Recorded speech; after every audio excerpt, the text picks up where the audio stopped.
श्री शिवाय नमस्तु भयम। दोस्तों, जैसा कि आप सभी लोग जानते हैं कि 31 मई 2026 रविवार को पड़ रही है पुरुषोत्तम महीने की स्नानदान पूर्णिमा तिथि, जो बहुत ही खास है। और दोस्तों, ये वो तिथि है जो कि पुरुषोत्तम महीने में रविवार को पड़ रही है, तो इस दिन का महत्व और भी अधिक बढ़ जाता है। पूज्य गुरु जी ने कहा है कि अगर कभी भी मौका लग जाए और पुरुषोत्तम महीने की पूर्णिमा तिथि रविवार को पड़ जाए तो इस दिन आपको 11 गेहूं के दाने वाला उपाय जरूर करना चाहिए, क्योंकि ऐसा शुभ संयोग बहुत ही कम आता है। और दोस्तों, इसी दिन किया जाने वाला पंडित जी द्वारा बताया गया 11 गेहूं के दाने वाला उपाय आप लोगों को जरूर करना चाहिए। और अगर आप लोगों ने इस उपाय को नहीं किया है या किसी कारणवश नहीं कर पाए हो तो पूर्णिमा तिथि के दिन इस उपाय से मत चूकना।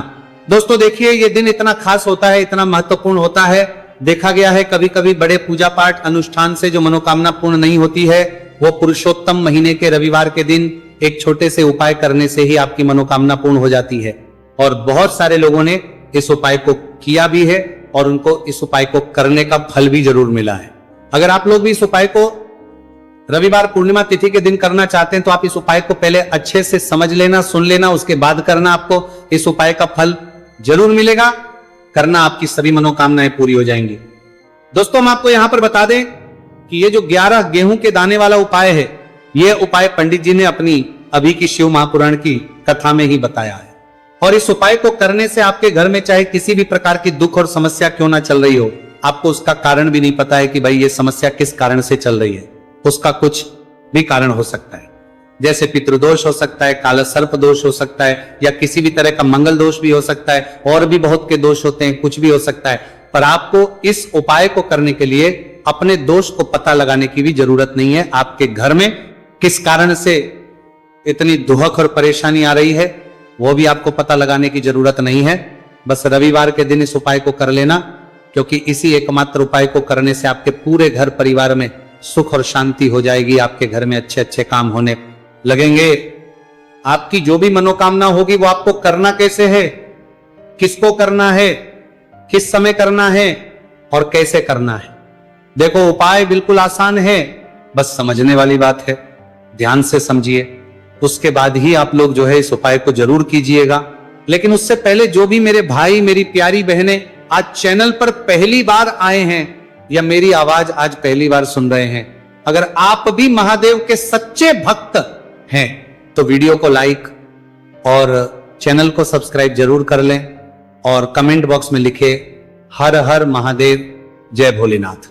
अब सबसे पहली चीज हम लोग ये समझते हैं कि इस 11 गेहूं के दाने वाले उपाय को इस पूर्णिमा तिथि के दिन किसको करना है। तो देखिए, इस उपाय को घर के सभी सदस्यों को करने की बिल्कुल भी जरूरत नहीं है। घर में से कोई एक मुख्य बड़ा सदस्य ही इस उपाय को करेगा तो उस घर परिवार के सभी सदस्यों को इस उपाय को करने का फल मिल पर वो बड़ा सदस्य कौन होगा, कौन व्यक्ति इस उपाय को करेगा। तो यहां पर देखिए, हम आपको बता दें, घर की जो बड़ी माताएं बहनें होंगी, घर की बड़ी माताओं बहनों में से कोई भी एक माता बहन इस वाले उपाय को कर सकती है। अपने पूरे घर परिवार के लिए घर में सभी सदस्यों को इस उपाय को करने की जरूरत नहीं है। मात्र घर की जो बड़ी माताएं बहनें हैं उनमें से कोई भी एक माता बहन इस वाले उपाय को करेगी, उसके घर परिवार के पूरे सदस्यों को इस उपाय का फल मिलेगा।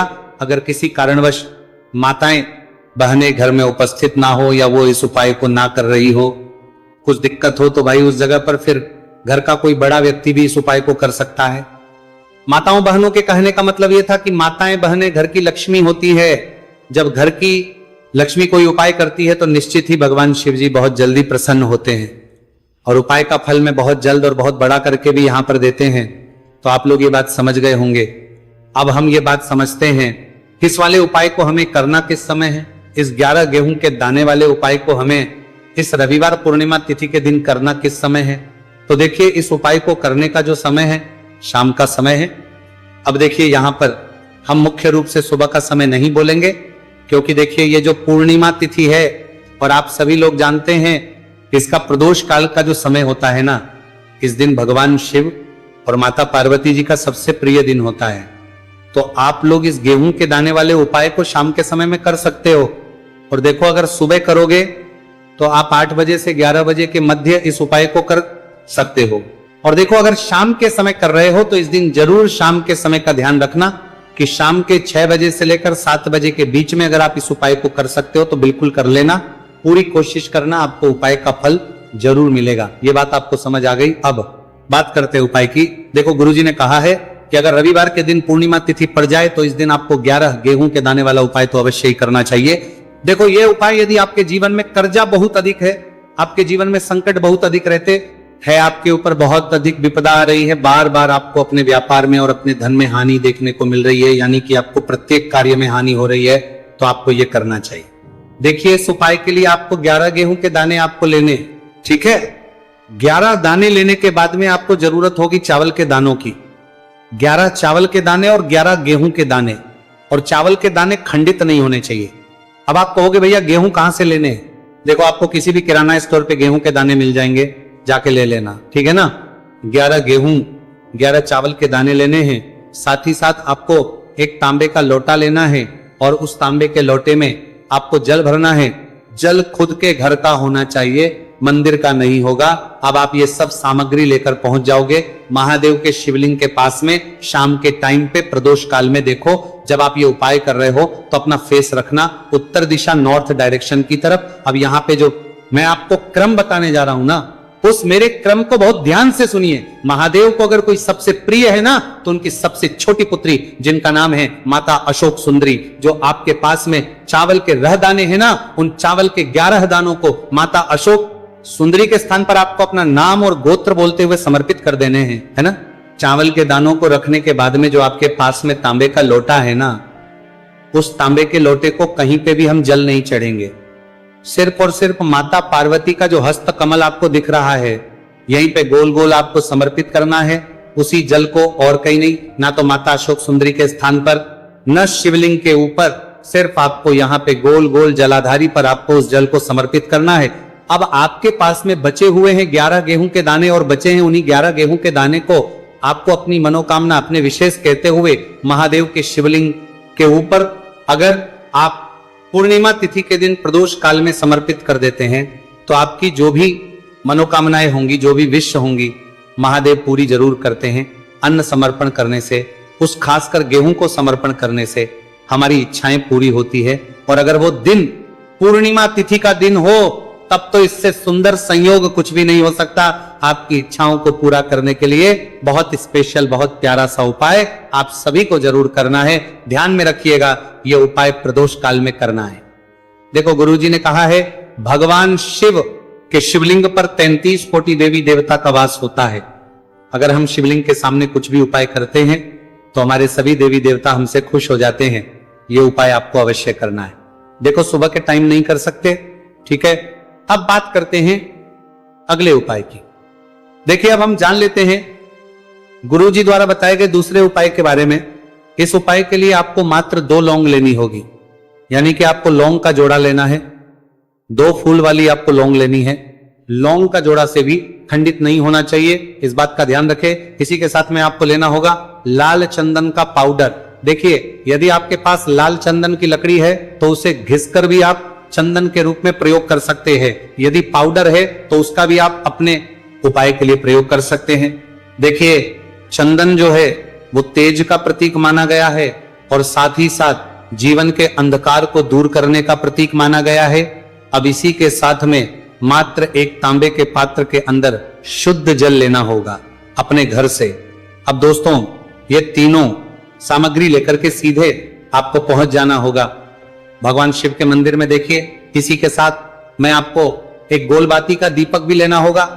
दीपक आप मिट्टी का भी ले सकते हैं, शुद्ध घाटा मड़कर उसका भी तैयार कर सकते हैं, और दीपक में आपको शुद्ध घी का प्रयोग करना है। लेकिन जैसे ही आप इन सभी सामग्रियों को लेकर के पहुंचेंगे मंदिर में, जैसे ही आप चौखट के वहां पर पहुंचेंगे तो मंदिर की चौखट के सीधे तरफ आप जो अपने साथ एक गोलबाती का दीपक लेकर के आए हैं, उसे आपको सबसे पहले तो प्रज्वलित कर देना है। यानी कि जैसे ही आप मंदिर की चौखट के वहां पर प्रवेश करते हैं तो उसके सीधे तरफ आपको ये गोलबाती का दीपक प्रज्वलित कर देना है। अब देखिए, जैसे ही आप ये दीपक प्रज्वलित करेंगे तो आपकी जो भी मनोकामना है उससे आपको बोल देना है। आप इस दीपक को इस प्रकार से प्रज्वलित करने के बाद इन सभी सामग्रियों को आपको शिवलिंग के पास में लेकर पहुंच जाना है। अब देखिए दोस्तों, आपके पास जो एक तांबे के पात्र के अंदर शुद्ध जल है, उसमें से आपको केवल आधा लोटा जल ही भगवान शिव के शिवलिंग पर अर्पित करना है। आधा लोटा जल आपको उसी पत्र के अंदर बचा लेना है।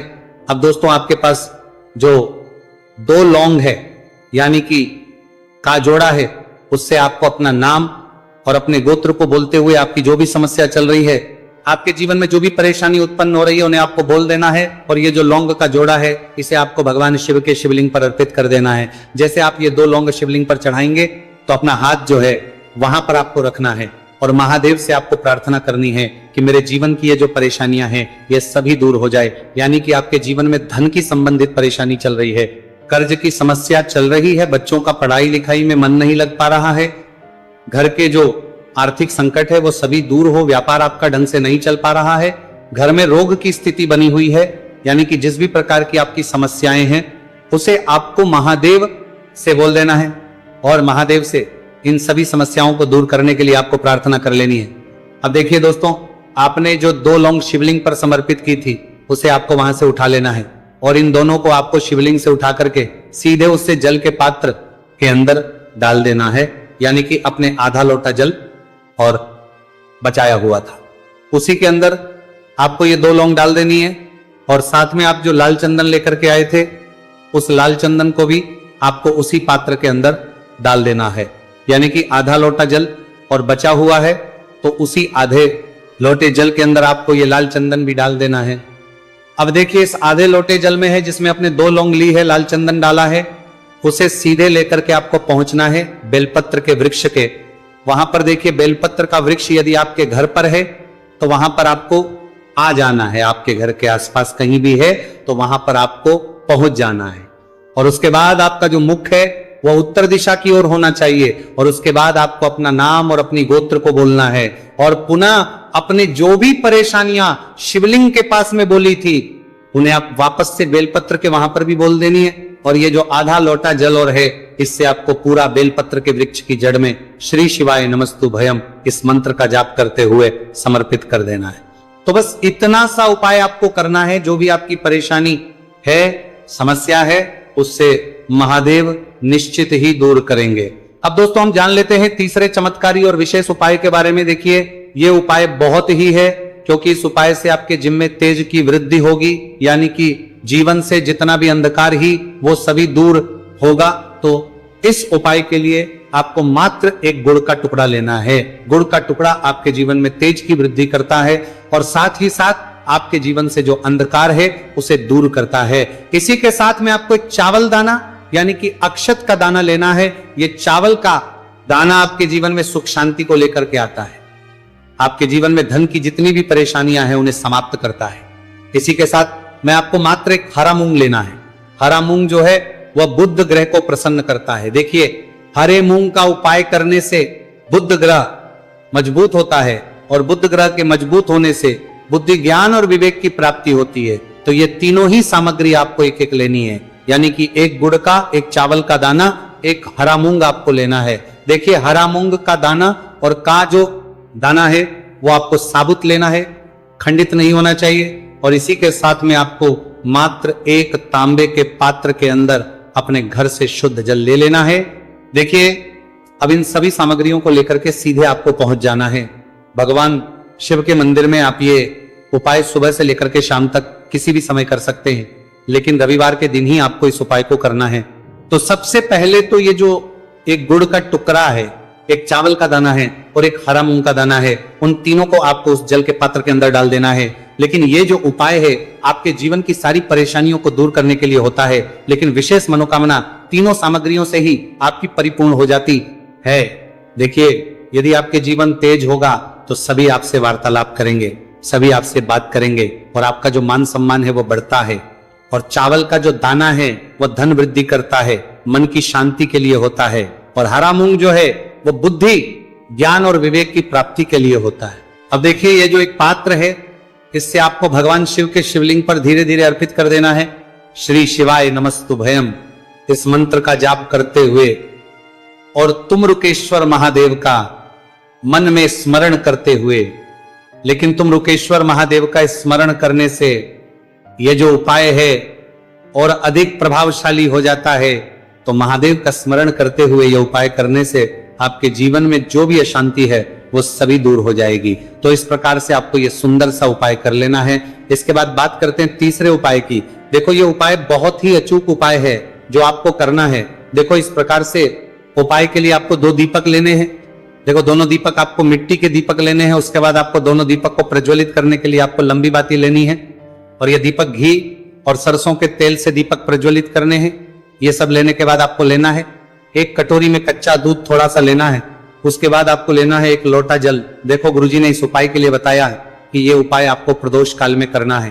कहते हैं कि बेलपत्र के वृक्ष में प्रदोष काल के समय में महादेव वास करते हैं। उस समय हम कोई भी उपाय करते हैं तो उसका फल हमें अवश्य मिलता है। देखो अब ये सब सामग्री लेकर आपको प्रदोष काल में चले बेलपत्र के वृक्ष के वहां पर। देखो वहां पहुंच जाने के बाद आपको सबसे पहले बेलपत्र की जड़ में सबसे पहले वो दूध जो आप लाए हैं उसे समर्पित करने के साथ देना है। उसके बाद आपको जो 1 लोटा जल जो आप लाए हैं वो आपको धीरे धीरे बेलपत्र की जड़ में समर्पित कर देना है। उसके बाद आप जो दीपक लाए हो दोनों दीपक को आपको बेलपत्र की जड़ बेलपत्र की तरफ मुंह करके बाती का आपको 1 दीपक घी का और 1 दीपक तेल का प्रज्वलित कर देना है और आपकी जो भी मनोकामनाएं हैं वो महादेव को बोलना है। देखो ने कहा रविवार के दिन पर बेलपत्र की जड़ में दीपक प्रज्वलित कर देता है, महादेव उसकी सभी मनोकामना पूरी कर देते हैं।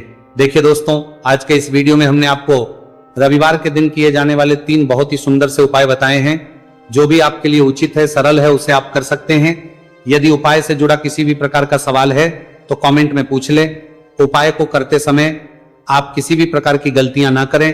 अगर आपको हमारी पसंद आए तो हमारे इस चैनल को सब्सक्राइब जरूर करें। हर हर महादेव, ओम नमः शिवाय। पूरे साल भर इस उपाय को ना किया हो पर अगर आपने इस मार्गशीर्ष महीने में तो आपको इस उपाय को करने का वो फल मिलेगा जिसकी आपने कभी कल्पना भी नहीं करी होगी। इसीलिए इस हल्दी दीपक वाले उपाय को एक बार जरूर कर लेना ताकि आप लोगों के हाथ से यह मौका ना जा सके और आपको इस उपाय को करने का फल मिल सके। दोस्तों ये उपाय पंडित जी ने अपनी अभी की ही शिव महापुराण की कथा में बताया है जो इस उपाय को आज हम आपको बहुत अच्छे से समझाने वाले हैं। इस वीडियो को देखने के बाद इस उपाय को समझने के लिए आपको कोई और वीडियो को देखने की जरूरत नहीं पड़ेगी। तो दोस्तों इस उपाय को आपको कैसे करना है, कब करना है, कहां पर करना है और उपाय को करते समय आपको किन किन गलतियों को नहीं करना है और आपको किन किन बातों का ध्यान रखना है, ये सारी जानकारी हम आपको इस वीडियो में देंगे। तो चलिए भक्तों उपायों को शुरू करते। अगर आप भी चाहते हैं कि महादेव जी का आशीर्वाद आप पर सदैव बना रहे तो वीडियो को लाइक करें, चैनल को सब्सक्राइब करें और कमेंट बॉक्स में हर हर महादेव जरूर लिखें। तो दोस्तों यह थे पूज्य गुरुजी द्वारा बताए गए कुछ बहुत ही खास उपाय। अगर आपको जानकारी अच्छी लगी हो तो वीडियो लाइक करिएगा। मिलते हैं फिर एक नए वीडियो के साथ। श्री शिवाय।